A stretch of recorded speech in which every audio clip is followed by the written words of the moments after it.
ప్రపంచ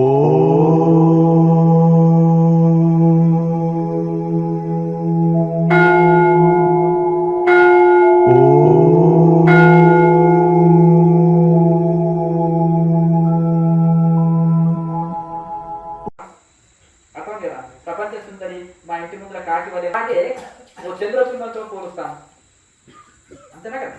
ముఖం చంద్రబింబం వల్లే ఉంది అని అట్లా పోలుస్తాం. అంతేగాని కనుక ఈ విధంగా ధ్యానం అంటే ఈ యొక్క బ్రహ్మానందదాయిని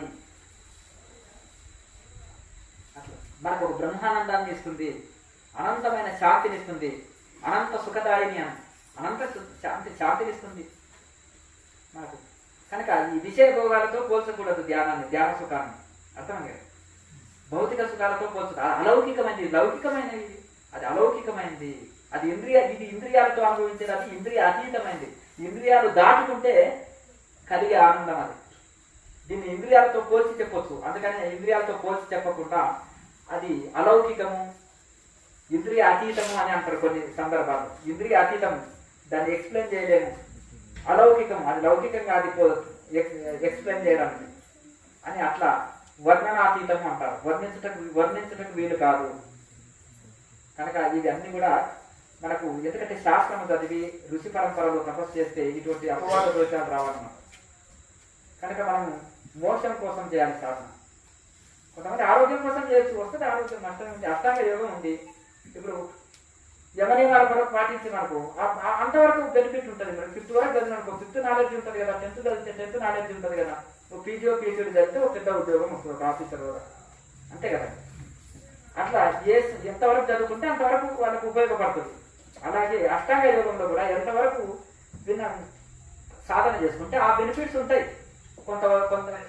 కొంత సాధనలో ఆరోగ్యమే లాభం ఉంటుంది, కొంత సాధనలో మనశ్శాంతి వరకే చేరుకోగలుగుతాం, ఇంకా ముందుకు వెళ్తే కొన్ని ఎక్స్పీరియన్స్లు అందుకోగలుగుతాం, ఇంకా కొంత సంకల్ప శక్తి పొందగలుగుతాం, ఇంకా ముందుకు వెళ్తే ఆత్మానుభూతి పొందగలుగుతాం. ఇప్పుడు సముద్రంలోకి ఎంత పోతుంటే మొదలు పోతే ఇసుకనే తెచ్చుకుంటాం, తర్వాత పోతే పగడాలు ఉంటాయి, ఇంకా గవ్వలు దొరుకుతాయి, ఇంకా కొంచెం ముందుకు వెళ్తే పగడాలు దొరుకుతాయి, ఇంకా లోనికి పోతే ముత్యాలు దొరుకుతాయి, ఇంకా లోనికి పోతే డైమండ్స్ ఉంటాయి, సముద్ర గర్భంలో డైమండ్స్ ఉంటాయి. అంటే ఎంతెంత లోనికి పోతుంటే అంతంత బెనిఫిట్స్ ఎక్కువ ఉంటాయి. దేవతలు చిలికింది సముద్రాన్ని, మొదలు విషయమే వచ్చింది, పారిపోలే, ఇంకా చిలికారు, కొన్ని ఐటమ్స్ వచ్చినాయి, మంచి ఇది వచ్చింది, లాస్ట్కు లక్ష్మీదేవి వచ్చింది, ఇంకా రకరకాలుగా వచ్చేసినాయి. అన్నీ వచ్చిన తర్వాత చివరికి అమృతం వచ్చేసింది. ఇంకా అది తాగితే అమృతం అయిపోతారు, మరణం లేకుండా అయిపోతారు. అమృతమే వాళ్ళ లక్ష్యం. అర్థమైంది కదా? ఇవి వచ్చినాక ఊరుకున్నారా? విషం వచ్చినా భయపడలే, మంచి వస్తువులు వచ్చినాయి అయినా ఆశపడలే, అంటే అక్కడితోటి ఆగలే, ఇంకా చిలకంగా అమృతం వచ్చింది, అమృతంతో తృప్తి పొందాము. అలాగే మనం వీటితోటే తృప్తి పడి ఇంకా చాలు అనుకోకుండా అమృతతుల్యమైన మోక్ష స్థితి అందుకున్నంత వరకు సాధన చేస్తూనే ఉండాలి. చాలని నేను జ్యోతి దర్శనం పొందాను, ఇంకా నాకేంటి అనుకోకూడదు, నాకు ఆరోగ్యం చక్కబడదండి ఇంకేంటి అని అనుకోకూడదు, నేను సంకల్పం అనుకున్న కోరిక నెరవేరినాయండి ధ్యానం వల్ల ఇంకా చాలు అనుకోకూడదు. అర్థం కదా?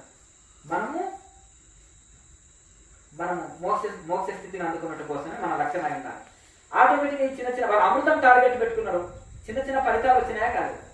అంతేనా? విష్ణుమూర్తికి భార్య లేకుండా లక్ష్మీదేవి వచ్చింది, ఆయనకు ఒక గుర్రం లేకుంటుండే ఐరావతం వచ్చింది ఇంద్రుడికి, ఒక్కొక్కరు తీసేసుకున్నాడు కదా, అంటే అన్నీ వచ్చేసింది. కానీ వాళ్ళ కోరికతో తృప్తి పడకుండా ఇంకా ప్రయత్నం చేశారు, అంతేనా?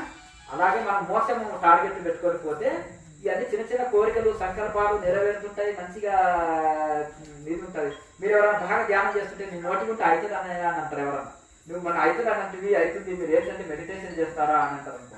అట్లా అది కూడా ఇది అవుతుంది అన్నమాట, అంతేనా? అట్లా కనుక ఆ విధంగా వాక్ శుద్ధి అంటారు. అట్లా అనేకమైనవి సాధకులు వస్తుంటాయి. అక్కడే ఆగకుండా, అక్కడే ఇది కాకుండా మనము ఇంకా ముందుకు వెళ్తూనే ఉండాలి. శ్రీశైలం మనం వెళ్ళాలి, దర్శనం చేసుకోవాలంటే మధ్యలో ఏ మైలురాయి కాడ ఆగం, కాశీ వెళ్ళాలంటే ఏ మైలురాయి కాడ ఆగం, డైరెక్ట్ మన టార్గెట్ కాశీ విశ్వనాథుని దర్శనం చేసుకోవాలన్నప్పుడు ముందుకు వెళ్తూనే ఉండాలి, ఎక్కడ మధ్యలో ఆగొద్దు. అలాగే మనము మన లక్ష్యం మోసం అన్నప్పుడు మధ్యలో ఆగొద్దు. ఏమైనా డౌట్లు ఉంటారు కానీ ఇంకా కుండల్ని యాక్టివేట్ అయినప్పుడు వచ్చే ఫీలింగ్స్ ఏంటి, మనం ఏ చక్రంలో ఉన్నాము అనేది తెలుసుకోవడం ఎలా, తర్వాత చక్రాలు స్టెప్ బై స్టెప్ వెళ్తుంటారా లేకపోతే ఏ చక్రం యాక్టివేట్ అవుతుంది? మొదలు కుండల్ని యాక్టివేట్ అయితేనే కుండల్ని యాక్టివేట్ అయితేనే మనకు సుష్మన ఓపెన్ అవుతుంది. సుష్మన ఓపెన్ అయినప్పుడే ఒక్కొక్క చక్రాన్ని శుద్ధి చేసుకొని శుద్ధి జరుగుతుంది. అది ఎలా అంటే 1/1 శుద్ధి అవుతుంది. మనం డైరెక్ట్ 7th నుంచి 10th నుంచి జంప్ అయ్యేది కాదు. ఇది 1/1 మనం ముందుకు వెళ్ళేది. కాకపోతే ఋషులు సాధన మొత్తం పూర్తి చేసిన ఋషులు ఉంటారు కదా, వాళ్ళు డైరెక్ట్ సహస్రాలలో నిలవగలుగుతారు. వాళ్ళకి అది సాధ్యమవుతుంది కానీ కొత్త వాళ్ళకి సాధ్యం కాదు. ఇప్పుడు వీళ్ళు 10 ఏళ్ళు కష్టపడ్డా కానీ అంతర్ముఖంగా కాలేకపోతారు. అదే ఋషి 5 నిమిషాల్లో కూర్చొని సమాధిలోకి వెళ్ళిపోతారు నేరుగా. ఏ ప్రాణాయం అక్కర్లేదు, ఏ ముద్ర అక్కర్లేదు, ఏమీ అక్కర్లేదు. ఇప్పుడు ఈత వచ్చిన వాడు ఆ కొండ నుంచి అయినా నదిలో దూకుతాడు, ఈదుకుంటా పోతాడు. ఏమైనా ట్యూబ్ వేసుకోవేంటి కొత్తవాడు అంటున్నాడు, ట్యూబ్ లేకుండా పోతున్నావు ఏంటయ్యా అంటారా? అతను ట్యూబ్ వేసుకోవడం అవసరం లేదు కదా కొత్త వాళ్ళకి. కనుక అందులో పర్ఫెక్ట్ అయిన వాళ్ళు, ఇప్పుడు కత్తి యుద్ధం చేసే వాళ్ళు ఉన్నారు అనుకోండి, వర్షం చినుకు కూడా పడకుండా కూడా ఆనాడు మన వీళ్ళు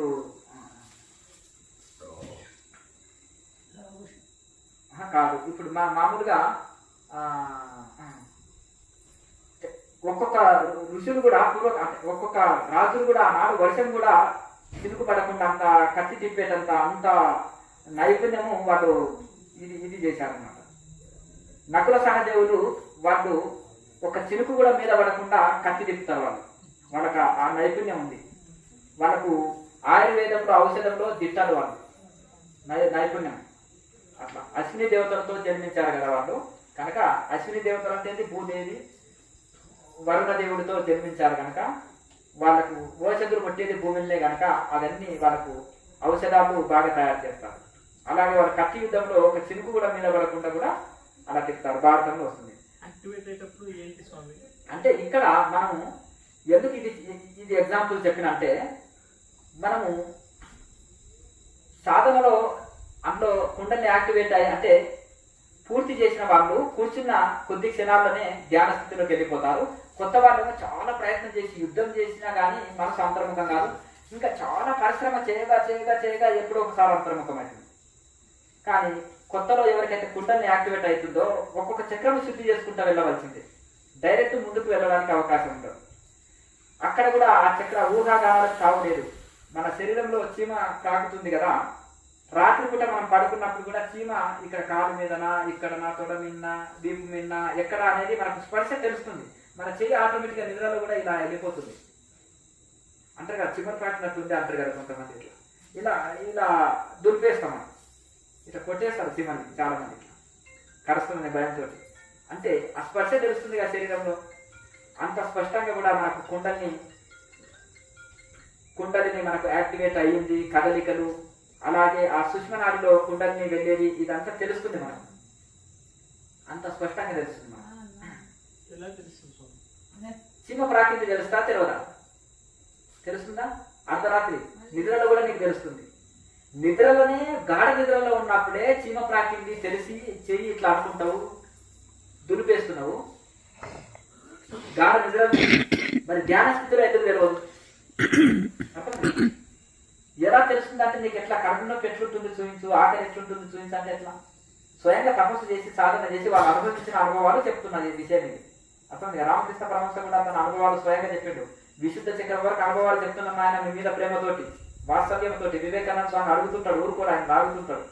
అంటే నీకు మీ మీద ప్రేమతోటి నేను చెప్తున్నాను ఆయన, అది దేవరహస్యం. అమ్మవారు నా కంఠం నొక్కేస్తుంది. విశుద్ధ చక్రం ఆకాశతత్వం. ఆకాశతత్వం విశుద్ధ చక్రం దగ్గరకు వచ్చినాక కంఠం పనిచేయదు ఆయన. ఈ కింది విషయాల వరకు ఎక్స్ప్లెయిన్ చేయొచ్చు. కప్ప దూకినట్ట, పౌరం పాకినట్ట, పాము చేసిన ఏనట్ట, అర్థం కదా. ఒకేసారి అంటే ఈ చెట్టు నుంచి ఆ చెట్టు జంప్ చేసినట్టుగా ఋషులకు డైరెక్ట్ సహస్రాలంలో కూడా కుండల్ని వెళ్ళి ఉంటుంది. ఎందుకంటే గతంలో ప్రాక్టీస్ బలం. అలాగే ఇంకా ఏ చక్రంలో ఏ అనుభవాలు కూడా వారు చెప్తారు. విశుద్ధ చక్రం ద్వారా దేవరహస్యం ఆయన, అది దేవరహస్యం. అది చెప్పడానికి లేదు, అక్కడ వాక్కు పని లేదు. అది ఇంద్రియ అతీతమైన స్థితి, వివరించటకు వీలు కాదు. ఈ కింది వరకు నేను మీకు అన్ని చెప్పిన కానీ అక్కడ అమ్మవారు నన్ను కంఠము బలవంతంగా నొక్కినట్టుగా ఆ దేవరహస్యము అక్కడ ఎవరు చెప్పలేరు, ఇంద్రియాలు పనిచేయవు అక్కడ. అట్లా కనుక అక్కడి వరకు మనం స్పష్టంగా తెలుసుకోవచ్చు. అంటే కొందరికి ఈ కుండలిని ఆటోమేటిక్ తెలియకుండా కొన్ని ఓపెన్ అవుతాయి కదా? లేదు, కాదా? కాదా? కొంతమంది ఇంకా ఎగిరెగిరి పడుతుంటారు, అది కూడా రాను. కొంతమంది కుండని అని ఎగురుతారు, నెత్తి గోడ గుద్దుకుంటారు, ఎగిరెగిరి పడతారు, ఈ ముక్కు పట్టుకొని ఎగురుతారు, పిచ్చి కాదుతారు. అట్లా కాదు స్వామి. జనరల్గా కొన్ని సిచ్యువేషన్స్ వల్ల కుండలి ఒక్కొక్కటి ఓపెన్ అయితే నువ్వు నార్మల్ మెడిటేషన్ చేయి. ఇక్కడ చూడండి, ఈ శరీరాన్ని ప్రయోగశాల చేసిన నేను చిన్నప్పటి సంది అర్థమైందా? ప్రయోగశాల అర్థమైందా? ఇప్పుడు చిన్నప్పటి సంది అభిషేకాలు, పూజలు, యజ్ఞ యాగాలు, ఇవి దాసభక్తి, భగవంతుడి కోసం నేను ఎన్నో కీర్తనలు రాను. అర్థమైంది కదా?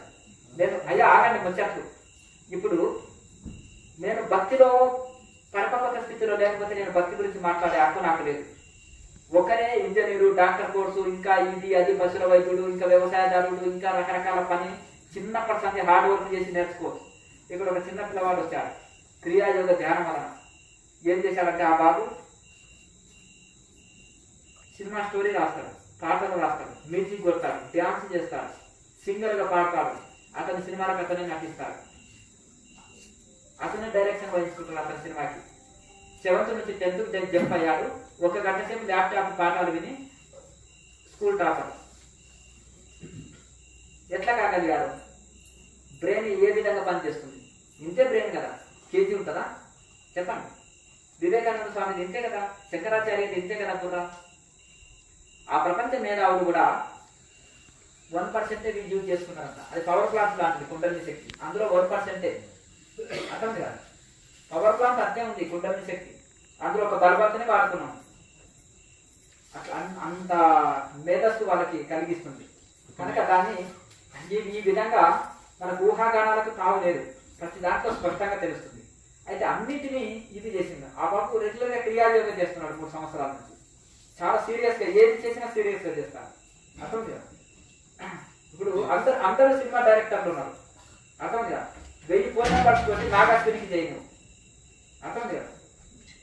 ఇప్పుడు వాడు కోటీశ్వరులు వచ్చేవాడు కదా, ఇతరుల మీద ఆధారపడి రాతను సొంతంగా రాసుకుంటాడు స్టోరీ. అర్థం కదా? 2014లో మన దగ్గర క్రియాయోగం చేశాడు. సైలెంట్ మనసు, ఎవరితోటి మాట్లాడదు, ఎవరిని పట్టించుకోడు. అటువంటి అంత వాళ్ళ డబ్బున్న వాళ్ళ బాబు కూడా అసిస్టెంట్గా 6 సంవత్సరాలు చేశాడు. అర్థం కదా? ఇక్కడ చాలా మంది జూనియర్ డైరెక్టర్స్ నా దానికి వస్తుంటారు. నేను డైరెక్ట్ అంటే మొదలు అసిస్టెంట్గా చేయంటాను. లేదు నేను చేయదు, నేను కోటీశ్వరులు అంటే నీకంటే తోపులు ఉన్నారు, మీకు ఎక్స్పీరియన్స్ రాదు, దిగువ నశించదు ఒక చేతి కింద పని చేయకపోతే అని నేను సలహాలు ఇస్తుంటాను. అట్లా ఈ విధంగా 2014లో చేశాడు. 1 సంవత్సరం మౌనం పట్టి ధ్యానం చేశాడు. మొదటి సినిమా రాశాడు, సక్సెస్ అయ్యాడు. 2వ సినిమాలో సక్సెస్ అయ్యాడు. ఇప్పుడు 3వ సినిమాలో కూడా సక్సెస్ అవుతాడు. అర్థమైంది కదా? ఒక కృషి పట్టుదల ఇదే అనమాట. ఇప్పుడు కనుక ఈ విధంగా దాంట్లో ఈ విధంగా చాలా మటుకు శ్రద్ధ పట్టుదలతోటి వాళ్ళ యొక్క సాధనలో ఎందుకంటే ఒక్కొక్కరు ఆయన ధ్యానాన్ని సినిమా కోసం వినియోగించుకున్నాడు. ఇంకొక ఆయన ఏం చేసేస్తాడు, ఇంకో దానికి వినియోగించుకుంటాడు. ఈ చిన్న పిల్లవాడు ఏం చేసిండు, తన కాన్సల్టేషన్, తన కొత్త స్కిల్స్ నేర్చుకోవాలి, కొత్త దాంట్లో నేను ఇది కావాలని ఆ కోరికలు ఉన్నాయి కొన్ని. అర్థం కదా? దానికోసం వినియోగించుకుంటున్నాడు ఆ పిల్లవాడు. అర్థం కదా? ఇంకొకటి స్టూడెంట్ ఏం చేస్తాడు, మెమరీ పవర్ ని పెంచుకొని మంచి ర్యాంక్ సంపాదించుకొని ఉద్యోగం కోసం వినియోగించుకుంటాడు. కొంతమంది ఆరోగ్యం కోసం వినియోగించుకుంటారు. కానీ మోక్షం అనేది ఫైనల్. ఈ లౌకికమైన వాటి కంటే కూడా మన మోక్షం కోసం కూడా ప్రయత్నం చేయండి అని చెప్పండి. ఇవన్నీ అనుకున్న సంకల్పాలు నెరవేరుతాయి, అనుకున్న లక్ష్యాలు రీచ్ కాగలుగుతారు ప్రతి ఒక్కరు కూడా. కానీ మన లక్ష్యము మోక్షం అయి ఉండాలి, అది మాత్రం మర్చిపోవద్దు. కనుక ఊహాగానాలకు తావు లేదు. మన శరీరంలో స్పష్టంగా తెలుస్తుంది ఎక్కడెక్కడ ఏ చక్రంలోకి మనం ప్రవేశించడం, ఎక్కడెక్కడ ఏ అనుభవాలు అనేది స్పష్టంగా తెలుస్తుంది. ఏ చక్రంలో ఒక్కొక్క చక్రంలో ఒక్కొక్క భావాలు కలుగుతాయి, నాలో ఒక్కొక్క ఫీలింగ్స్ కలుగుతాయి, ఒక్కొక్క రకంగా ఒక్కొక్క ఇది ఉంటుంది. స్టార్టింగ్ లో ఉంటుంది కేజీలు తినబుద్ధి అవుతుంది, విపరీతమైన ఆకలి ఉంటుంది, రుచులు ఎట్లా తట్టుకున్నారా, ఇది ఎట్లా ఉన్నారా అని అనిపిస్తుంది. తర్వాత ఆకలి దప్పులు తగ్గుతాయి, మలమూత్రాలు తగ్గుతాయి, అలాగే శరీరం ఎనర్జెటిక్ గా ఉంటుంది, చాలా ఎనర్జీగా ఉంటుంది. గట్టిగా గాలి వస్తే కొట్టుకుపోయేటట్టే ఉంటుంది రుచుల శరీరం. కానీ వాళ్ళు ఎండ వాన చలి తట్టుకుంటారు. మరి మామూలు బాడీ బిల్డర్ శరీరం కూడా తట్టుకోలేదు. అంటే చలికి హిమాలయాలో తీసుకుపోయి స్వెటర్ లేకుండా ఒక బాడీ బిల్డర్ ఉండమంటే తెలుస్తుంది. అదే గట్టిగా గాలి వస్తే కొట్టుకుపోయే రుచి కూడా ఏం లేకుండా దిగంబరంగా కూడా హాయిగా ఉంటారు. అర్థమైందా? అట్లా మిగతా శరీరానికి దీనికి యోగి శరీరానికి దానికి ఇదే భేదం. అన్ని తట్టుకుంటారు వీళ్ళు, ఆకలి తప్పి ఇవి అది. మన సమయం ప్రకారం తినకపోతే లో బీపీ అంటారు, ఇంకా రకరకాల సమస్యలు వస్తారు. ఉప్పు కారాలు తినకపోతే ఇంకో రకమైన సమస్యలు వస్తాయి. మరి వాళ్ళకి అది లేకుండా ఎట్లా ఉంటుంది? ఎట్లా వాళ్ళ శరీరాలు ఎట్లా ఉంటున్నాయి అంతేనా కదా. ఉప్పు కారం తీసేస్తే ఎట్లా ఉంది, లోబిపి రాదా, ఇంకా రకరకాల ఇది రాదా, శత్రుశులు కావాలి, ఇది అంటారు కదా. ఏది ఉండి ఏది లేకపోయినా ఆయన శరీరం అట్లా బ్యాలెన్స్ చేస్తుంది, అట్లా అడ్జస్ట్ అవుతుంది. నిరాహార జీవులు ఎంతమంది ఉన్నారు మరి? సైన్స్ ప్రకారం అన్నం తినకపోతే జీవించరు, నిద్రపోకపోతే జీవించరు, అలాగే ఇంకా రకరకాలుగా ఉంటాయి కదండి.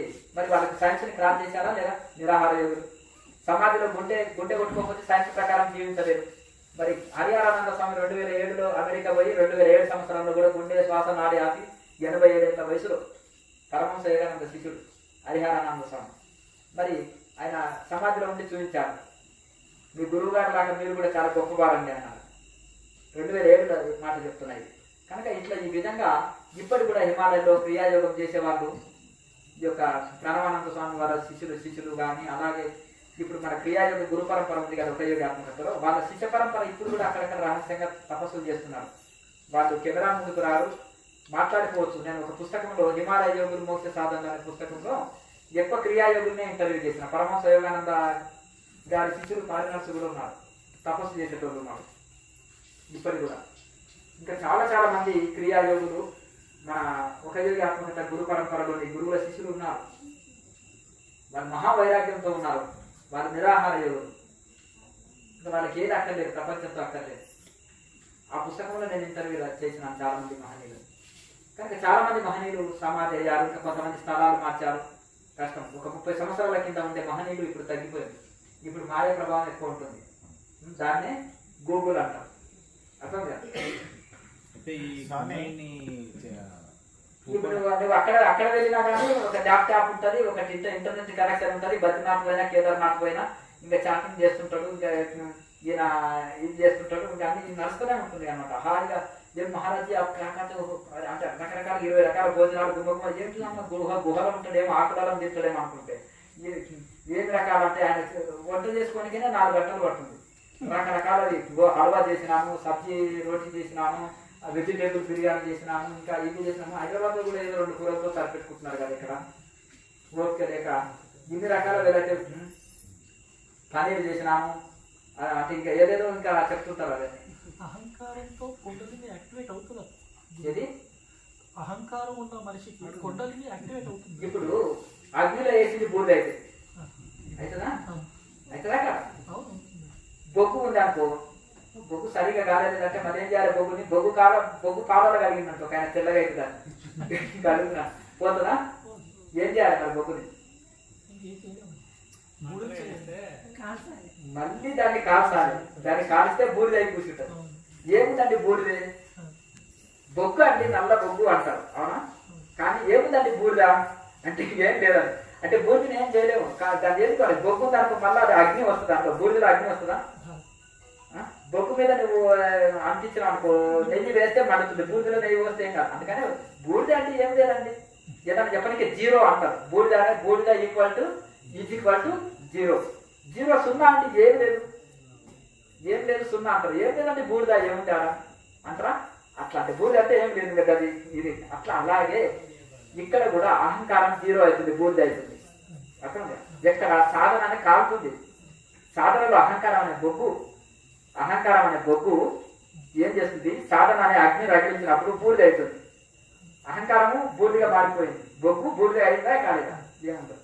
అహంకారం ఉందంటే ఇంకా బూడిది కాలేదు, ఇంకా బొగ్గుగా ఉంది. బొగ్గు అనబడాలి, బూడిది కాలేదు. బూడిది అయింది అనుకో, ఇంకేముంది బూడిద. అట్లాగే అహంకారం అనేది బొగ్గు, అది నిప్పు లేచి కాలవాలి. సాధనలో కాల్చినప్పుడు అది బూడిద అయిపోతుంది. స్వామి, శక్తిపాతం అంటే ఏంటి? శక్తిపాతం వలన కుండల్ని జాగృతి అవుతుందా? ఇక్కడ చూడండి, కర్మలు అడ్డొస్తాయి. ఇప్పుడు ఒక గురువు అంటాడు, నేను దేవుణ్ణి చూసినా, నువ్వు చూసినావా అంటాడు. అంటే నేను నీతో మాట్లాడినట్టు మాట్లాడుతున్నాను ఆయన, నీవు కూడా ఈ సాధనలు చేస్తే ఇదైతే. ఇప్పుడు బావిలో నీళ్లు ఉన్నాయి కానీ నాచు ఉండి కనిపించదు కదా, నాచు తొలగిస్తే చాలు. అలాగే పాలలో వెన్న ఉంది కదా, దానికి కొన్ని ప్రాసెస్ ఉంటాయి. ఆ ప్రాసెస్ ప్రకారం వెన్నని బయటకు తీయాలి. కొన్ని ప్రాసెస్ ఉంటుంది కదా. ఉద్యోగం రావాలంటే నేను చదివిన కలెక్టర్ నాయన, మరి నువ్వు కూడా చదివి కలెక్టర్గా అంటారా? అంతేనా కదా. నేను చదివి టీచర్ నాయన, నువ్వు కూడా చదివితే టీచర్ అవుతావు. అలాగే దానికి కూడా ఒక ఫార్ములా ప్రాసెస్ ఉంటుంది. ఒక రోజులో అయిపోయేది కాదు, దానికి టైం పడుతుంది. ఒకవేళ గురువు చూపించే శక్తి ఉన్నప్పటికీ కూడా శిష్యుడికి ఆ బాడీలో ఫిట్నెస్, ఆ యొక్క శరీరంలో నాడుల్లో ఆ శక్తిని తట్టుకునే శక్తి ఉండాలి. అర్థమైంది కదా? ఉంటుందా? ఒక పరిపక్వత స్థితి అంటారు. పండు ఎప్పుడు తింటావు? కాయని తింటావా? పండు అన్నప్పుడు రుచిగా ఉంటుంది. కాయ ఒగరొగరు ఉంటే ఇది చేస్తావు. మామిడికాయ ఉంటుంది, స్టార్టింగ్లో ఒగరొగరు ఉంటుంది నాటు మామిడికాయ. ఇంకా కొద్ది రోజులైనా ఫుల్గా ఉంటుంది, నోట్లో పెట్టలేము. అదే పండు అయినాక చాలా తీపి వస్తుంది, 3 దశలు దాటుకుంటుంది. సాధకుడు మొదలు ఒగరొగరు ఉంటాడు తమో గుణం, పుల్లగా ఉంటాడు రజో గుణం, తీయగా అవుతాడు సత్వగుణం. అర్థమైందా? 3 దశలు సాధనతో దాటుకుంటారు. ఆ ఒగరికాయ తినకపోతే ఏముంటుంది, పొట్టలో చాలా ఇక పుల్లడి తిన్నా పళ్ళని ఏం చేస్తే ఈ రొట్టెను అన్నం తింటే అంటారు కదా, ఆ పళ్ళని ఇదైపోతాయి. అవునా? ఏది ఇతర వేరే నవలలే ఆ పుల్లని మామిడికాయ తిన్నాం, యోగ్యం ఉండదు. అంతేనా కదా? 25 సంవత్సరాలకి పెళ్లి ఎందుకు చేస్తారు? వాళ్ళ శరీర స్థితి గర్భిణి దాల్చి పిల్లల్ని కనడానికి అర్హత ఉంటుంది అప్పుడు. అర్థం కదా? 9 ఏళ్ళ పిల్లలకి సంతానం జరుగుతుందా? పరిపక్వత స్థితి ఉందా లేదా ఇక్కడ? అలాగే ప్రతి దానికి కూడా ఒక ఫార్ములా, ఒక ప్రాసెస్ ఉంటుంది. అలాగే ఇప్పుడు 9 నెలల పాపని పెళ్లి చేసుకొని సంతానోత్పత్తి కలిగిస్తారా? చెప్పండి. అలాగే ఈ యొక్క ఒకవేళ భర్తకి సంతానం ఆమెకి ఇవ్వాలని కోరిక కలిగిందా కానీ ఇవ్వలేడు. అలాగే ఒక గురువు ఒక శిష్యుడిని అభివృద్ధి చేసిన అతను తమో గుణంలో ఉన్నాడో, సాధన నాలుగు శుద్ధి లేవో, అతని శరీరంలో అంత ఫిట్నెస్ లేదో, అంత ఇది లేదో, ఒక అనుభూతిని అందుకోలేడు. అర్థమైందా? దేనికైనా పరిపక్వత స్థితి కావాలి. నా కొడుకు కదా ఒక రోజు డాక్టర్ చేద్దామని తండ్రి అనుకున్నా చేయగలుగుతానా? సాధ్యం అవుతుందా? కొన్ని మెరుకుల ద్వారా ఇంకా కొంత ఈయనకి ఇంట్రెస్ట్ ఉంటే కొద్దిగా షార్ట్ టైంలో కొంచెం ఇంకా ముందుకు వెళ్ళొచ్చు అనుకో. అంతేకాని ఇంకా దానికి వేరే ప్రాసెస్ ఉండదు. ఎవరి ఆఖరికి వాళ్ళే తినాలి, ఎవరి మోక్షానికి వాళ్ళే సాధన చేయాలి. ఇప్పుడు ఈ కాలంలో మనకు మెయిన్ అనేది ఏంటంటే ఎంతెంత వైరాగ్యం ఉంటే సాధనలో అంతంత ఆనంద స్థితి అందుకుంటాం. ఎంతెంత వైరాగ్యం తక్కువ ఉంటే అంతంత ఆనందాన్ని అందుకోలేము. అని వైరాగ్యానికి ఇంత ముఖ్యము, ఇంత ప్రాధాన్యత ఉంటుంది. అందరూ పారవశ్య స్థితి, ఆనంద భాష్పాలు, తన్మయత్వ స్థితి, పులకింత స్థితి అందుకుంటారు కొందరు జ్ఞానంలో. కొందరికి అటువంటివి ఏం రావు. ఎందుకు? భక్తిలో ఆ యొక్క విరహ వేదన అనుభవిస్తేనే తెలుస్తుంది. భగవంతుడి కోసం ఏడ్చిన ఏడుపు, భగవంతుడి కోసం పులికించిన పులికింతలు, భగవంతుడి కోసం మనం కన్న కలలు. అర్థం కదా? ఇప్పుడు ఆ విధంగా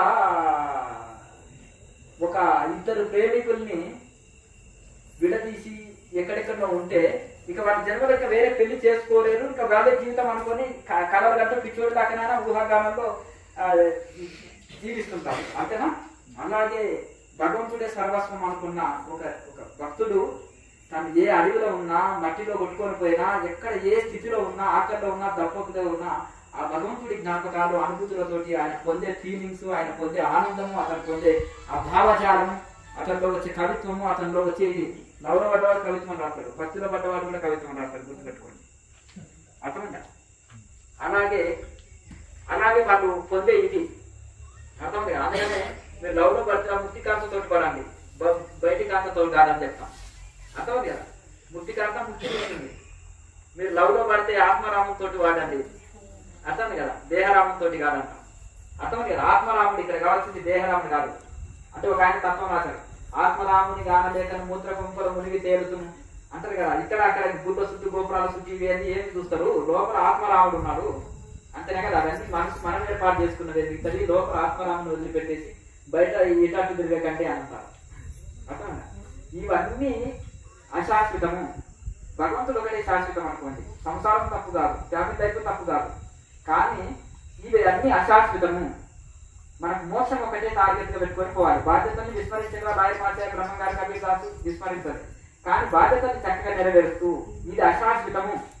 ఏది వచ్చినా ఇది అశాశ్వతం అనుకో. కారు వచ్చిందా, బిల్డింగ్ వచ్చిందా, డబ్బులు వచ్చినా అశాశ్వతం అనుకో.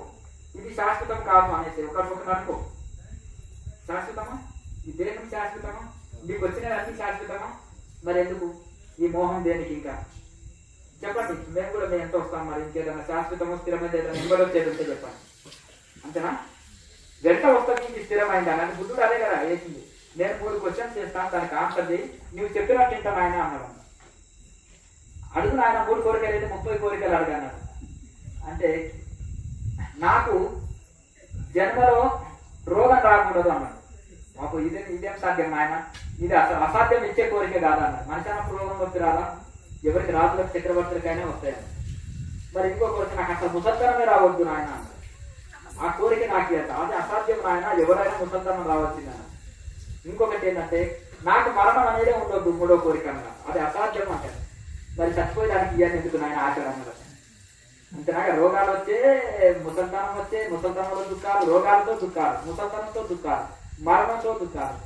మరి ఇంత పొడుగు అంత పొడుగు అన్నట్టు అని మళ్ళీ చావడానికేనా ఇవన్నీ? అంతేనా, చావడానికేనా ఇవన్నీ? కనుక చదువులన్నీ చదివి చావడానికి చావు తప్పి చదువు చదవలేము అంటారు వేమాయోగి. చావు తప్పి చదువు బ్రహ్మ విద్య, ఆత్మ విద్య. అర్థం ఇప్పుడు మనం చేసే క్రియాయోగం ఇదే మోక్ష విద్య. కనుక చదువుల మార్గం ఎలా చదివించాలంటే ఇదే చదువు చదివిండు ప్రహ్లాదుడు. కనుక ఆ విధంగా మనం ఇది జీవితంలో ఆనందంగా ఉండండి, మీ వంతుకు వచ్చినాయి అన్ని అనుభవించండి, శాంతిగా ఉండండి, ఆనందంగా ఉండండి. కానీ సాధన మాత్రం అడగకండి. అది ఒకటే నిజమైన సుఖాన్ని, శాంతిని ఇస్తుంది. అదొకటే నిజమైన ఆనందాన్ని ఇస్తుంది. అర్థంగా సాధనలో నీకు ఎప్పుడైతే దివ్యానుభూతులు పొందినాం అనుకోండి, సాధనలో మనోదయం జరిగింది అనుకో, అంతకంటే ఆనందం ఈ ప్రపంచంలో ఎక్కడ ఇది దొరకదు. అట్లా మామూలు వాళ్ళు అనుభవించేది కాదు ఆనందం. అర్థమైంది కదా? దేవతల కంటే అతీత స్థితిలో ఒక ఋషి తపస్సులో ఉన్నప్పుడు ఒక ఇంద్రుడు కూడా అతని తపస్సుకు విఘ్నం కలిగించడానికి వస్తాడు. ఇప్పుడు కాంపిటీషన్ ఉంటారనుకో, ఇద్దరు ఎమ్మెల్యేగా పోటీ చేసినప్పుడు ఒకరికొకరు విఘ్నాలు కలిగించుకుంటారు కదా, అంతేనా కదా? ఒక ఇంద్రుడు కూడా భిక్షగాడు యోగి దృష్టిలో. ఎందుకు? అది కూడా పుణ్యం చేత వచ్చింది. పుణ్యం తగ్గితే మళ్ళీ ఇది. అతను కూడా అసూయ చెందుతాడు కనుక ఇతర ఋషుల తపస్సు చూసి కూడా అసూయ చెంది అగ్నివర్షం రకరకాల విఘ్నాలు కలిగిస్తాడు. అర్థమైంది కదా?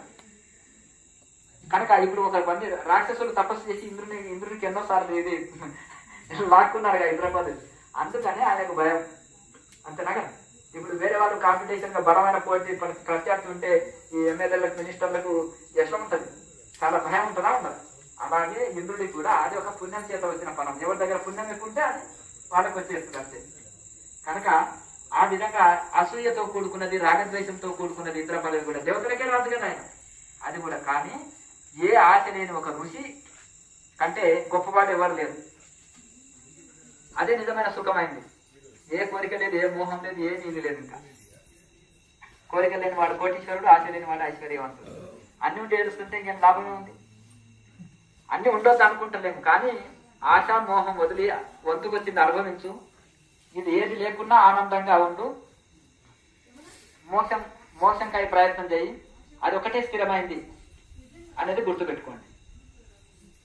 నెక్స్ట్, స్వామి సమాజంలో ఉన్నటువంటి ఆనంద స్థితి మళ్ళీ బాహ్యమైన విజ్ఞానంగా ఉంటుందా స్వామి? అయితే ఇక్కడ చూడండి, ఒక ఆయన ఏం చేస్తాడంటే అతీతమైన ఆకాశానికి పోయి విమానంలో పోయి మళ్ళీ కిందికి వచ్చిందా? వస్తాడు కదా, భూమి మీదకి రావాల్సిందేనా? వ్యవహారాలు నడపాలంటే మళ్ళీ కిందికి వస్తాడు. అర్థమైందా? కిందికి వచ్చినా ఎట్లా ఉంటుంది? కుమ్మరి పురుగు బురదలు ఉన్నా బురద అంటది, తామరాకు మీద నీటి కొట్టి ఉన్నా తామరాకిని అంటకుంటుంటది. లోక శ్రేయస్సు కోసం వాళ్ళ గురువులు, భగవంతుడు అతనిలో ప్రేరణ కలిగిస్తారు. అతని ప్రారంభం అని ఉంటుంది, ప్రతి ఋషికి ఉంటుంది ప్రారంభం. వివేకానంద స్వామి అనుకున్నాడు, ఆయన హిమాలయాల్లో కొండ గుహలు తపస్సు చేయడం ఇష్టం అన్నాడు. కానీ ఆయన ప్రారంభము లోక సేవకు ఉంది. వాళ్ళ గురువు ఆజ్ఞ అదే వేశాడు. గురువు ఆజ్ఞ ఉట్టివేలే, ఆయన ప్రారంభం ఉన్నందుకే గురువు ఆజ్ఞ వేస్తాడు. అర్థం? కానీ గురువు ఆజ్ఞ, దైవం ఆజ్ఞ ఎంత పెద్ద విషయాన్ని ఉంటాడు. అర్థం? కనుక శంకరాచార్యకి ఇష్టం లేదు లోకంలోకి రావడం. గోవింద గౌడపాదులు వేసిన ఆజ్ఞ ప్రకారం వచ్చారు. పరమహంస యోగానందకి విదేశాలు వెళ్ళడం ఆసక్తి లేదు. వాళ్ళ గురువు ఆజ్ఞ ప్రకారం, అంటే ఆయన ప్రారంభం కూడా ఉంటుంది.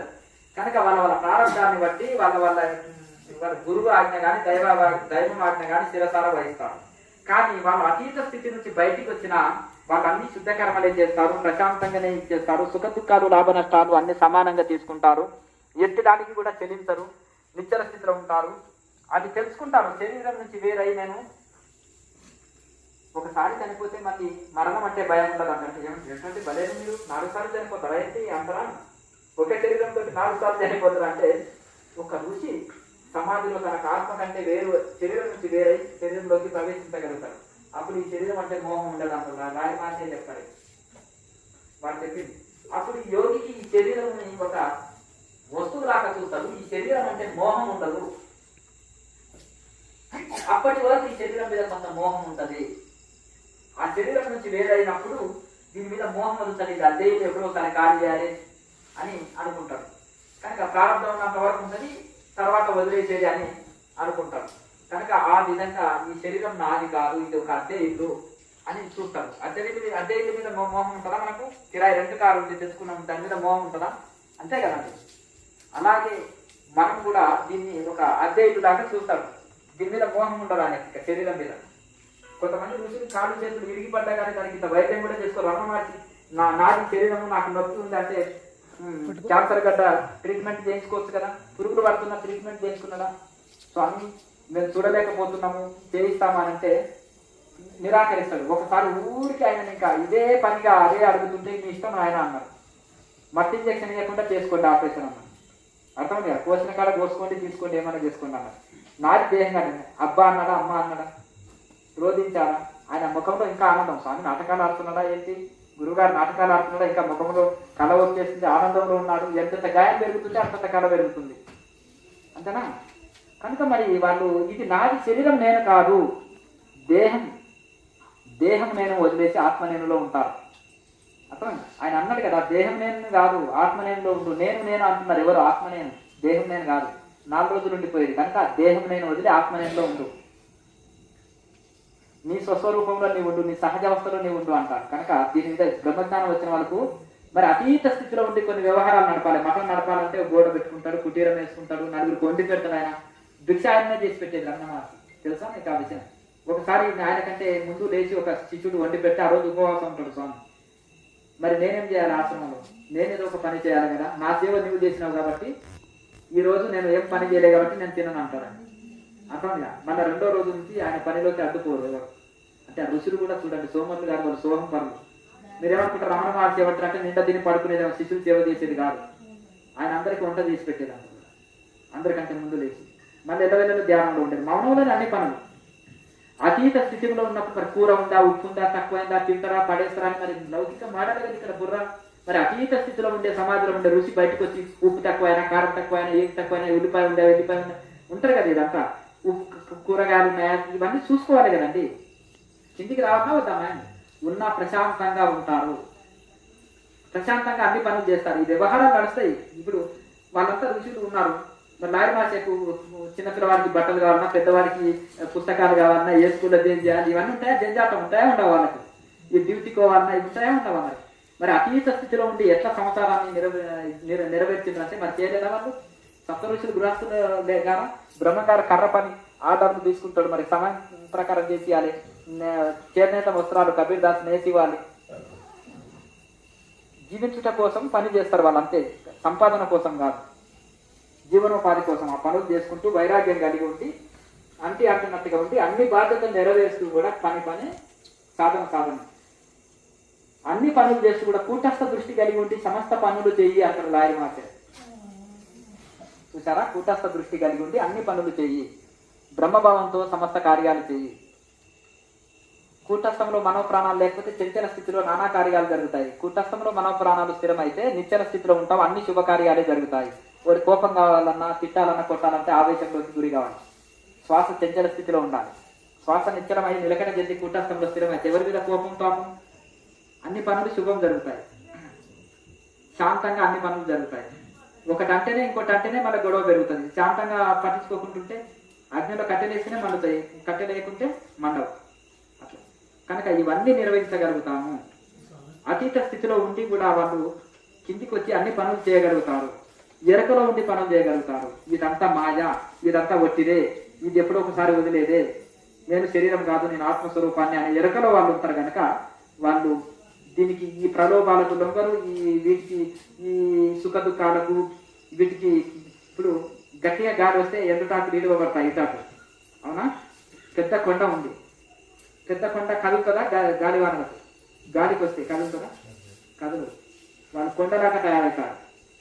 అర్థమైంది కదా? ఋషి కూడా ఈ సుఖ దుఃఖాలకు బ్యాలెన్స్గా ఒక కొండలాగా తయారవుతారు. పెద్ద గాలివానాలు ఏం చేయలేవు. ఎండుటాకు లాగా కొత్త సాధకులు, ఎండుటాకు లాగా ఈ గాలి వచ్చినప్పుడు ఇక్కడ అక్కడ ఏదో పడతారు. సుఖ దుఃఖాలకు దుఃఖిస్తుంటాడు, సంతోషానికి ఆనందపడుతుంటాడు, దుఃఖానికి దుఃఖిస్తుంటాడు. ఈ బ్యాలెన్స్ ఎండుటాకులాగా ప్రారంభం మన కొండలాగా మారాలి వాళ్ళు కూడా. కనుక వీళ్ళు కూడా ఆత్మబలం మనోబలం పెంచుకోవాలి. అలాగే వాళ్ళ యొక్క నేను ఆత్మస్వరూపాన్ని అనే స్వయం అనుభవం పొందాలి, సాధనని పెంచుకోవాలి. ఇవన్నీ స్వయం అనుభవంలోకి రావాలి, అప్పుడే మోహం పోతుంది. అడగండి. నేను క్రియాయోగ రాకముందు మెడిటేషన్ చేస్తే తల ఇలా బాగాలేదు. ఇప్పుడు క్రియాయోగ చేసి మెడిటేషన్ చేస్తే ఇట్లా కుందుతున్నాను. అందులో ఒక 2 రకాలు ఉంటాయి. శరీరంలో ప్రాణాయామ భాగం చేసినప్పుడు శరీరంలో ఊష్ణం పెరిగితే మన దాకా ఎండాకాలమే కదా, ఊష్ణం పెరిగినప్పుడు కూడా అనుకోకుండా కూడా మనం భోంచేసింది జీర్ణం కానప్పుడు, బాగా అలిసిపోయినప్పుడు, లేకపోతే క్రియా బాగా చేస్తే శరీరంలో వేడి ఎక్కువైనప్పుడు ఒక మత్తు ఉంటుంది. ఆ మత్తులో కూడా కొన్ని జెర్స్ వస్తుంటాయి. అర్థం కదా, కొన్ని జెర్స్ వస్తుంటాయి. కుండల్ని దాంట్లో పనిచేస్తారు, దొబ్బడం తోయడం అనుమతి ఏం చేయదు, అది వస్తుంటాయి. మళ్ళీ ఆ జెర్స్ మనం కోసం కొన్ని ప్రాణాయామాలు మళ్ళీ కొన్ని చేసి నాలుగని చక్కగా పోటీ చేసుకొని మళ్ళీ కొన్ని ప్రాణాయామం చేస్తే వెళ్ళిపోతాయి. ఒకవేళ అంత వేడి ఎక్కువ అనిపించినప్పుడు ఏం చేయాలంటే సుగంధ పాల పొడి కానీ అది కొంచెం మజ్జిగలో కలుపుకొని తాగి వేడి కొట్టేస్తుంది. వాటర్ ఎక్కువ తీసుకోవాలి, కేసీఆర్ ముద్రలో ఇలా వేళ ఉండాలి, సరిపోతుంది. లాగుతుంటే ఏం కాదు, అక్కడ తోడు పడుతుంది ప్రాణాయామం చక్కగా చేస్తుంటే. నెక్స్ట్ అది క్రియాయోగం చేసేటప్పుడు మూలాధారం నుంచి పైకి లాగేటప్పుడు గొంతులో గాలి పీల్చుకుంటా లాగితే మళ్ళీ మనం ఇట్లా ఉగ్గినప్పుడు అప్పుడు పొట్టలో ప్రెషర్ పడదా? పడుతుంది, కానీ బలవంతంగా వంగకూడదు. శరీరం ఎంత సహకరిస్తే అంత కొద్దిగా అభ్యాసం చేయండి, కొన్ని రోజులకు పర్ఫెక్ట్ వస్తుంది. ఒక్కరోజే మహాముద్ర పర్ఫెక్ట్ వేయమని ఇక్కడ చెప్పము. మీకు ఆయాసం కానంత వరకు, కష్టం కానంత వరకు, బాధ కానంత వరకు మెల్లమెల్లగా ప్రాక్టీస్ చేయాలి. కొన్ని రోజులకి మీరేం చేస్తారంటే 1-2 నెలల లోపల 3 నెలలు పట్టవచ్చు కొంతమందికి. మహాముద్ర పర్ఫెక్ట్ వేస్తారు. పొట్టలో అంటే కుంభకం చేసి కూడా ముందుకు కరెక్ట్ మహాముద్ర వేయగలుగుతారు. దానివల్ల బెనిఫిట్ ఏంటంటే నడుము భాగం నుంచి కాలు పట్టిన వరకు చక్కగా ఫిట్నెస్ వస్తుంది, కాలు నొప్పులు కీళ్ళ నొప్పులు పోతాయి, గుండెలు యాక్టివేట్ అవుతుంది, మనసు సూక్ష్మంగా వెళ్తుంది, చాలా సూక్ష్మంగా వెళ్తుంది. కొంతమంది ఒంటరితనం అంటే భయపడేటప్పుడు వాళ్ళకి కొంచెం భయానికి కూడా లోనవుతుంటారు, చాలా సూక్ష్మంగా వెళ్తుంటారు కదా, చాలా మనం ఎక్కడో వెళ్ళిపోయినట్టు అనిపిస్తుంటారు, కంగారు పడినట్టు. అందుకని యోగం చేస్తే మరణిస్తానే మనకి భయం వస్తుంది. ఆ భయం యోగంలో ప్రారంభమైనా మంచిదే మోసం అంటారు ఆయన మాట. ఏదో కృష్ణ పరమాత్మ కూడా గీతలు అంటారు, అర్జున అంతేనా కదా. ఈ సాధన సమరం, ఈ సాధన చేసేటప్పుడు మనిషి మళ్ళీ ఒక యోగి చేయమని వస్తుంది. కనుక దీని కంగారు పడవలసిన అవసరం లేదు. వదిలేటప్పుడు అంటే ఇప్పుడు ఎక్కడి నుంచి కిందకి పోతుంది కదా, అంటే గొంతుతోటి గాలి వదులుతూ కిందకి పోవాలనా? లేదు, ఆజ్ఞ చక్రం నుంచి పైకి వచ్చినాకనే శ్వాసని కిందికి వదలాలి. గాలి పీల్చేసుకున్నాము, అక్కడ 20 సెకండ్లు ఉంచమంటున్నారు.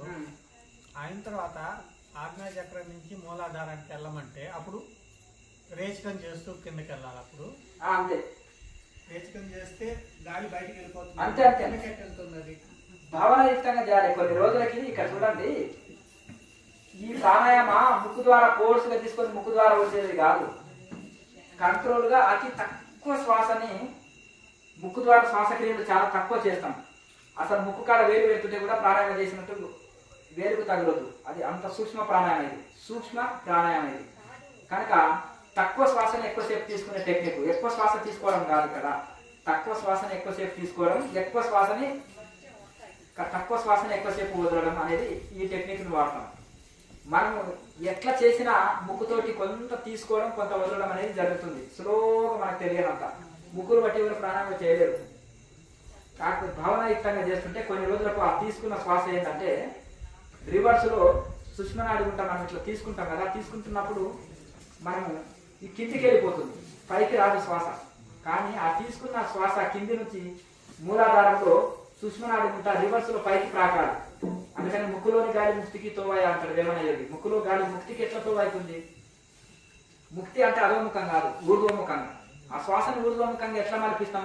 తీసుకుంటే అధోముఖంగానే వెళ్తుంది. సైన్స్ ప్రకారం లెన్స్కే వెళ్తుంది. తెలిసి తీసుకున్నా, తెలియక తీసుకున్నా, రాత్రి తీసుకున్నా, పగలు తీసుకున్నా శ్వాస లెన్స్లోకే వెళ్తుంది సైన్స్ ప్రకారం. మరి ఆ లెన్స్లోకి వెళ్ళిన శ్వాస ఊర్ధ్వముఖం ఎట్లా వెళ్తుంది? లోపల కుంభకం చేసినప్పుడు ఆటోమేటిక్గా సుష్మనాడి లెన్స్ కిందనే ఉండేది, పైన కాదు కదా. మరి ఆ యొక్క దాన్ని ఆ శ్వాసక్రియ సుష్మనాడిలోకి రివర్స్ లో పైకి ప్రాకుతుంది. అప్పుడు కుండలిని కదులుతుంది. సుష్మనాడులు మనకు కదలికలు వస్తాయి, పైకి ప్రాకిన అనుభూతి స్వయం కలుగుతుంది.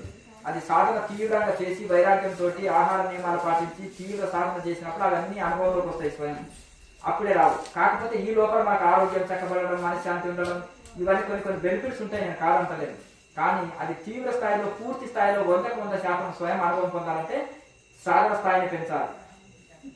ఇంకోటి నాకు ఎప్పుడు రైట్ బ్రీతింగ్ ఎక్కువ ఉంటుంది, గాలి ముక్కులు అదే అదే ఎక్కువ ఉంటుంది. మీరు ఒక్కరే కాదు, చాలా మందికి ఒకటి ఎడమనో కుడిదో ఎక్కువ తక్కువ నడుస్తుంటుంది. అప్పుడు దాన్ని ఏంటిదంటే ఈ యొక్క కొంచెం భస్త్రిక ప్రాణాయామం లాంటిది, కొంచెం కపాలభాతి లాంటిది ఎక్కువ చేయాలి. ఒక 5 నిమిషాలు చేసి ప్రాణాయామం చేస్తే 2-3 రంధ్రాలు స్టాప్ అయిపోతాయి. నాడీ శోధన చేయాలి. నాడీ శోధన చేస్తే శుద్ధి అయిపోతుంది. కొంతమందికి సైనస్ ప్రాబ్లం ఉంటుంది, కొంతమందికి ఇంకా రకరకాలుగా జలుబు ప్రాబ్లం ఉంటుంది, కొంతమందికి ఇంకా ఒక ముక్కు ఎక్కువ తక్కువ శ్వాస నడుస్తుంది. సహజంగా కూడా 2-3 రంధ్రాలు ఎవరికి శ్వాస సమానంగా నడవదు, ఒక యోగులకు తప్ప, ఒక యోగులకు మాత్రమే. కానీ మిగతా వాళ్ళకు అక్కడ ఇక్కడ కాదు, అయితే మిగతా వాళ్ళకి సమానంగా నడవదు అట్లమాట. ఒక యోగాభ్యాసం చేసే వాళ్ళకి 2-3 రంధ్రాలుగా సమానం నడుస్తుంది. సుష్మన ఇంకా బాగా సాధన చేసే వాళ్ళకి సుష్మన నాడు నడుస్తుంది.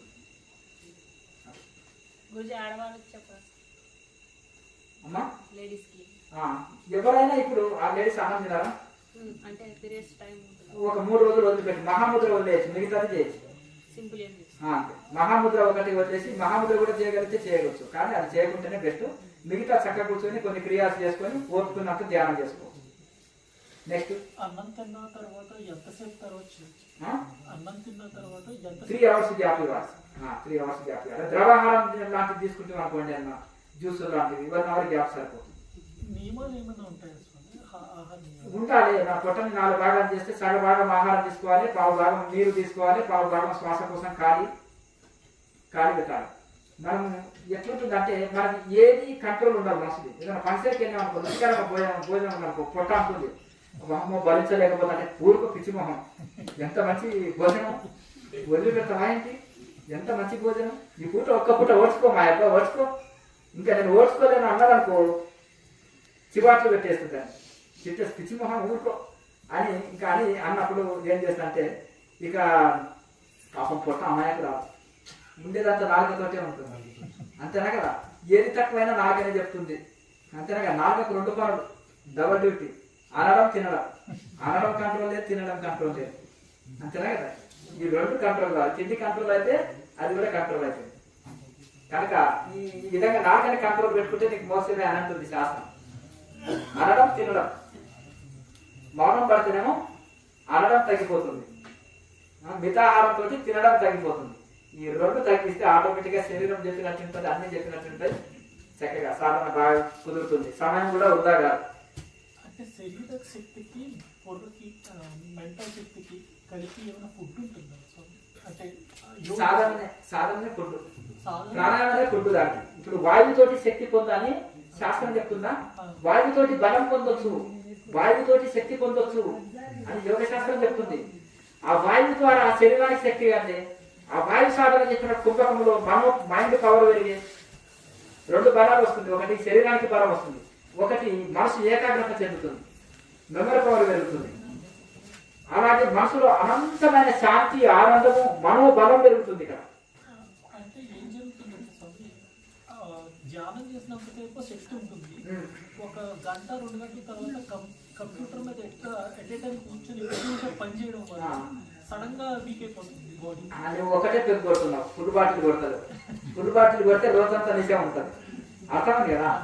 అందుకంటే ఎగ్జాంపుల్ ఏం చెప్తుందంటే సాధనని పెంచుకోవాలి, పెంచినప్పుడు రోజంతా అదే ఆధ్యాత్మిక నిశాలో ఉండగలుగుతావని.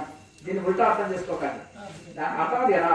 ఫుడ్ బాటిల్ పెట్టిన వాడికి రోజంతా నిశ ఉంటుంది కదా, ఒకటే పెగ్ చేసుకుంటే ఇక 5 నిమిషాలు 10 నిమిషాల లోపలనే అతనికి నిశ దిగిపోతుంది, అంతేనా కదా.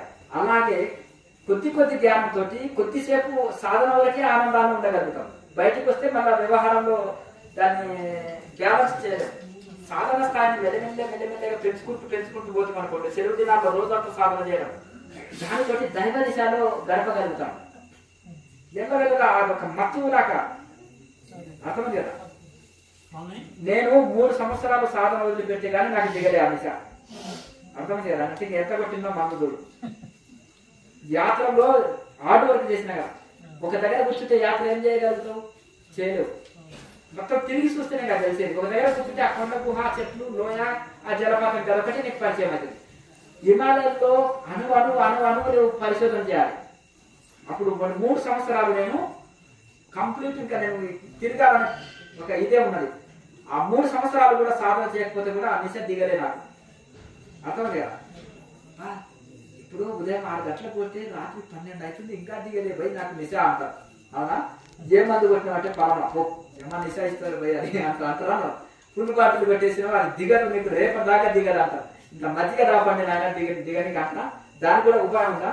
గంజాయి తాగేటోళ్ళు ఉంటారు, వాళ్ళకి టీ ఇచ్చిందంటే 4 గంటల నిశ ఎక్కువ అవుతుంది. అందుకనే పొరపాటున కూడా మజ్జిగ కానీ నిమ్మరసం కానీ తాగే వాళ్ళు. అర్థం కదా. టీ అంటారు. ఎందుకు? టీ తాగితే తీపి ఉంటుంది కదా, బెల్లం నలిగినా టీ తాగినా ఇంకా వాళ్ళకి 4 గంటల నిశ ఎక్కువ ఎక్కుతుంది. అర్థం కదా. అందుకని ఆ వైన్ తాగిన వాళ్ళకి ఏంటంటే మజ్జిగలో నిమ్మరసం వేయాలి. అర్థం కదా. అలాగే ఈ విధంగా అంత ఉంటది ఆధ్యాత్మిక నిశ, దైవ నిశ. అది సామాన్యం కాదు. అది అర్థం కాదు. ఒక పిచ్చి నల్ల మందుకు బానిస అయిన దాకా అది వదిలిపెట్టారా? వైన్కు బానిస అనేవాడు కూడా అంత ఈజీగా వదిలిపెట్టారు. అలాగే ఆధ్యాత్మిక సాధనకి ఇదైనా కానీ. ఇంకొకటి, సాధన అంటే కూర్చుంటేనే సాధన కాదు, మనం దైవ భావనలో ఉండగలుగుతాం కదా. ఆ దైవ భావనలో అన్వేషణ, తపన అదే సాధనగా సాగుతుంది. ఇదే రహస్యం. కూర్చుంటే ఏ తన్మాత్మ స్థితిలో, ఏ స్థితిలో ఉంటామో మనం తిరుగుతున్నప్పటికీ కూడా ప్రకృతిలో, చెట్టులో, పుట్టులో ప్రతి దాంట్లో భగవంతుని చూస్తుంటాం. భగవంతుని సృష్టిని చూసి మనం ఫీల్ అవుతుంటాం, ఆనందం పొందుతుంటాం, భగవంతుని సాక్షాత్ అందులో చూస్తుంటాం. దాంతో ఇంకా పులకించిపోతాం. అదే ధ్యాన స్థితి కలిగిస్తుంది. భగవంతుడి కోసం పులకిస్తేనే అదే ఒక ధ్యాన స్థితిని తీసుకెళ్తుంది. మనకి ప్రాణాయామం చేస్తేనే కాదు, అందులో కూడా ఆ స్థితికి తీసుకెళ్తుంది మనకి ఆ పులకింత కూడా.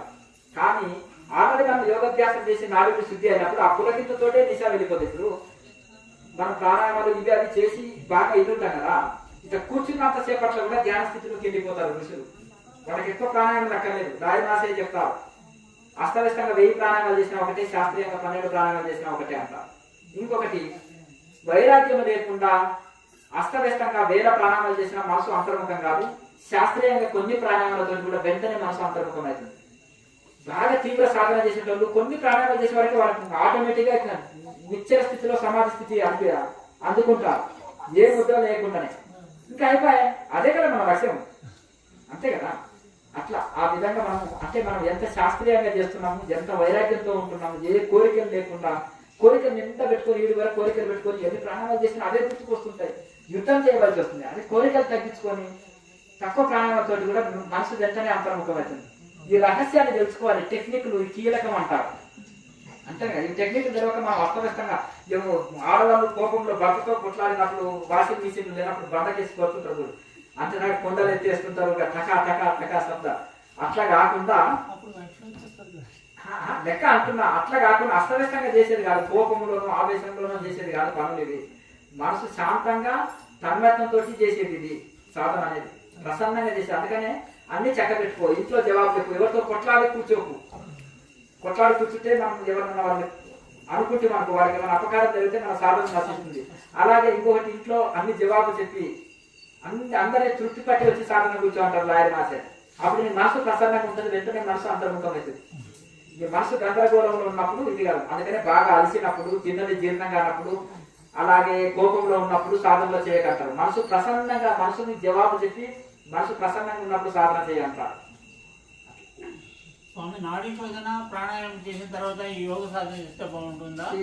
యోగ సాధన చేసిన తర్వాత ఈ క్రియాయోగం చేసే వాళ్ళకి ఏ శోధన అక్కర్లేదు, అవసరం లేదా? బిగినింగ్ లో ఉన్న వాళ్ళకు ఏదో ముక్కులు సరిగా లేక సైనస్ ప్రాబ్లమ్, లేకపోతే ముక్కులో కొంచెం ప్రాబ్లం, కొంతమంది కొవ్వు పెరుగుతుంది ముక్కులో, కొంతమందికి సైనస్ ప్రాబ్లం ఉంటుంది. ఇప్పుడే బిగినింగ్ వస్తారు కదా, వాళ్ళకి ఇంకా ప్రాణాయామం చేయడానికి వస్తలేదు, అబ్బో నాకు ముక్కు దిబ్బడం ఉంది ఇలా అన్నప్పుడు వాళ్ళ కోసం చెప్పడం జరిగింది. భస్త్రికను, కపాలభాతిను కొన్ని ప్రాణాయామం చేస్తే కొంచెం ముక్కులు క్లీన్ చేసుకొని చీకి ఏమైనా ఉంటే అప్పుడు చేయి చక్కగా ప్రాణాయామం తాగుతుంది అని వాళ్ళ కోసం చెప్పడం జరిగింది.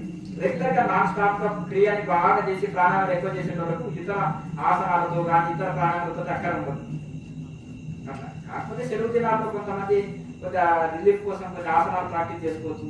ఈ సూక్ష్మ వ్యాయామం లాంటిది సాధారణ దాని తర్వాత కానీ చేసుకోవచ్చు. అయితే యోగ సాధనకు ఇవన్నీ అవసరం ఏ లేదా? అవసరం పట్టదు, మన శరీరమే నాకు చెప్తుంది. ఆ. ఇంకా రెండు మన కడుపు మీద భోజనం చేసిన తర్వాత ఎంతమంది రుచి భోజనం పెట్టినా తింటామా?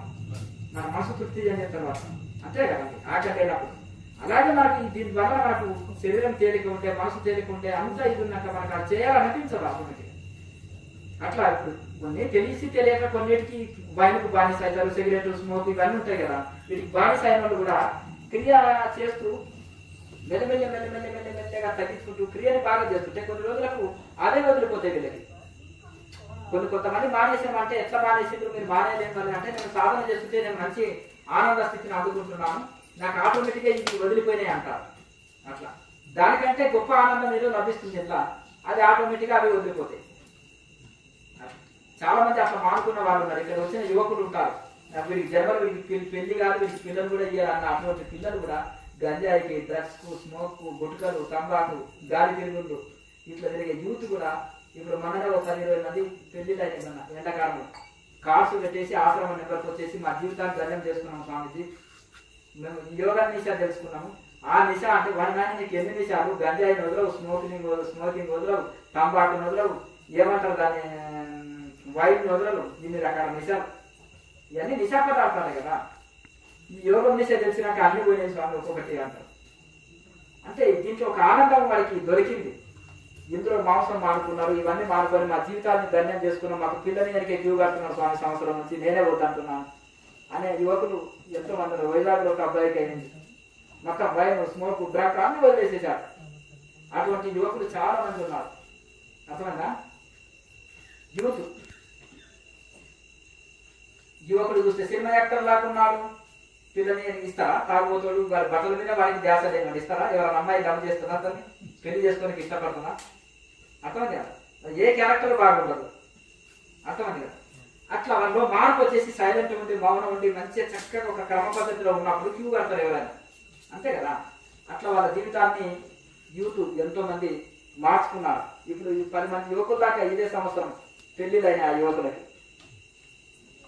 కార్స్ పెట్టారు. నేను ఎక్కడ వెళ్ళాం కదా బయట ప్రోగ్రామ్స్, కానీ ఏదో అంటారు కదా, మేము మా జీవితాన్ని ధన్యం చేసుకున్నాం క్రియాయోగం ద్వారా స్వామిజీ అని. అంటే ఏదో అప్పుడప్పుడు ఏదో 1-2 సార్లు వచ్చినా దాన్ని కంటిన్యూగా ఫాలో అవుతారు. ఛానల్ని ఫాలో కావడం, వీడియోస్ ఫాలో కావడం, ఉపన్యాసాలు వినడం, దాని వలన వాళ్ళు ఇన్స్పైర్ అవ్వడం, ఇంకా సాధన బాగా చేసుకుంటే వాళ్ళకి బెనిఫిట్స్ జరగడం అట్లా. అందుకని యువదేశాలు అవసరమా ఈ యోగం అంటే యువకులకే ఎక్కువ అవసరం, అంతేనే కదా. ఇప్పుడు ఆ యువదేశంలో నానా రకాల వీటికి వాటికి బానిస అయిపోతారు కనుక అది వాళ్ళకి మెమరీ పవర్ పెరుగుతుంది, ఆరోగ్యాన్ని ఇస్తుంది. వాళ్ళకు లక్ష్యం పెట్టుకుంటే వాళ్ళ లక్ష్యాన్ని అందుకోగలుగుతారు. ఎప్పుడైతే యువదేశంలో వాళ్ళ క్రమశిక్షణ ఉంటారో జీవితాంతం సుఖంగా జరుగుతుంది వాళ్ళకి. ఎక్కడైతే వాళ్ళ క్రమశిక్షణ తప్పిందో మళ్ళీ ఏదో ఒక మంచి గురువుల దగ్గర కొంచెం మార్పు వచ్చిందనుకో మళ్ళీ మారవచ్చు. మనిషి తెలియక ఏదో తప్పుదారిలో పోయింది, మళ్ళీ మారే అవకాశం ఉంది కదా. మారి వాళ్ళ జీవితాన్ని మళ్ళీ ధన్యం చేసుకోవచ్చు. చెడు సాంగత్యం ఉంది, మంచి సజ్జన సాంగత్యం చేయాలి, ఆటోమేటిక్గా మారుతారు. అట్లా బ్రాహ్మణులు అంటే మేము మాకు చాలా సంస్కారంగా పెంచినామంటే. కాలేజీకి వెళ్ళినప్పుడు మా అబ్బాయి చెడిపోయాడని భయము, అర్థమైంది కదా. అది 4 వేసి ఇవంతా తింటాడు, మాకు తెలియదు. షాక్ అయ్యి తల్లిదండ్రులు షాక్ అవుతారు అది చూసేవారికి. ఇవన్నీ గమనిస్తారా? మీకు తెలియదు, మీరు ఈజీగా పోతే కొట్టిస్తారు ఇక్కడ యువకులు. అర్థమైంది, మహామేధాలు. వాడు తాగుపోతూ తిరిగిపోతా అనేది కూడా మీకు తెలియదు. మా కొడుకు గొప్ప అనే చెప్పుకుంటాం, వాళ్ళ ఫ్రెండ్స్ పోయాలంటే తెలుస్తుంది. అర్థమైంది కదా. కనుక అట్లా ఇదే అవుతుంటుంది. తర్వాత అతను నేను మారాలి అని ఎప్పుడైతే దృఢ సంకల్పం తీసుకున్నామో ఆటోమేటిక్గా వాళ్ళు మంచి సజ్జన సాంగత్యం వలన మారగలుగుతారు. ఇక్కడ మంచి ఆధ్యాత్మికమైన ఫ్రెండ్స్ ఏర్పడతారు, శాస్త్రం ఏర్పడుతుంది, సాధన ఏర్పడుతుంది. ఇందులో కొన్ని సైడ్ ఎఫెక్ట్లు కూడా వచ్చి ఉంటాయి అప్పుడు. దానివల్ల ఈ లోపల నరకం అనుభవిస్తుంటారు కొన్ని బయటికి చెప్పుకోలేక. టెస్టులు చేస్తే మన తల్లిదండ్రులకు తెలుస్తుంది. అట్లా దీనివల్ల యోగం వల్ల మనకి కొంత క్యూర్ అయినప్పుడు గురి కుదురుతుంది. అతనికి గురి ఈ విధంగా మాత్రం సమయం బాగా అయింది. మరి ఇప్పుడు భోజనం చేసుకోండి, విశ్రాంతి తీసుకోండి. 4 గంటలకు వెళ్ళిపోతున్నారు, ఉదయం క్లాస్ ఉంటుంది. మళ్ళీ రేపు రోజంతా సత్సంగమే కదా. మంచి